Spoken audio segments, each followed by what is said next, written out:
Hulagu खां ने बड़े लोग मरवाए थे, बड़े।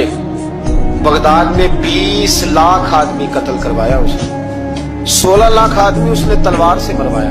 लोगों ने ना जेरे जमीन तय खाने खोदने शुरू कर दिए, 4 लाख आदमी तय खानों में छुप गया और चुन चुन के मुसलमान मारता था। जब हलाकू को किसी ने बताया ना 4 लाख बंदे छुप गए, उसने नहरों के बंद तोड़वा दिए, दरियाओं के बंद तोड़वा दिए, पानी जेरे जमीन चला गया, 4 लाख आदमी डूब के मर गया। 20 लाख आदमी मरवाया। एक दिन एक इलाके में घूम रहा था, नींबू खाने का बड़ा शौकीन था। बाजार में गया तो एक नींबू खरीदा।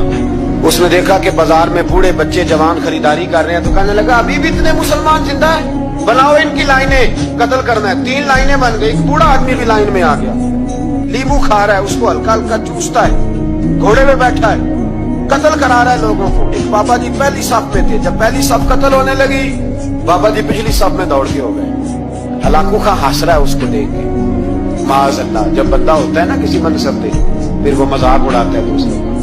बाबा दूसरी सफ में आया तो हलाकू खां ने वो भी कत्ल कराई, तो बाबा दौड़ के तीसरी सफ में। आखिरी सफ के कोने पे जब बाबा खड़ा हो गया ना, तो सारे बंदे मर गए। बाबे को कत्ल करने लगा जल्लाद। हलाकू कहने लगा ठहर जा।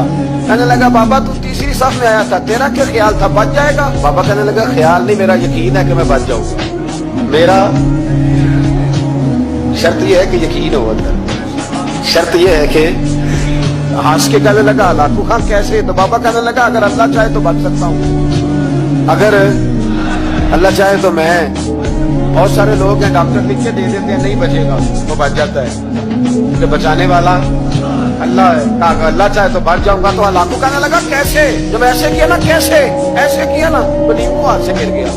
वो बच्चे प्लेयर नहीं होते, तो गेंद गिरती है तो छलांग लगा के पकड़ लेते।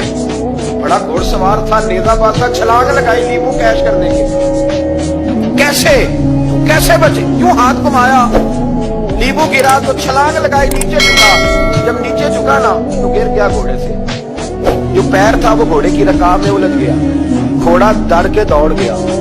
जब घोड़ा दौड़ा तो जमीन पर जोर जोर से सर लगने लगा। सिपाहियों कहता दौड़ो, इसको पकड़ो। सिपाही भी दौड़े पर घोड़ा काबू ना आया। घोड़ा उस वक्त रुका जब ना उसका चेहरा पहचाना जाता था, ना आंखें सलामत थी, ना नाक सलामत थी।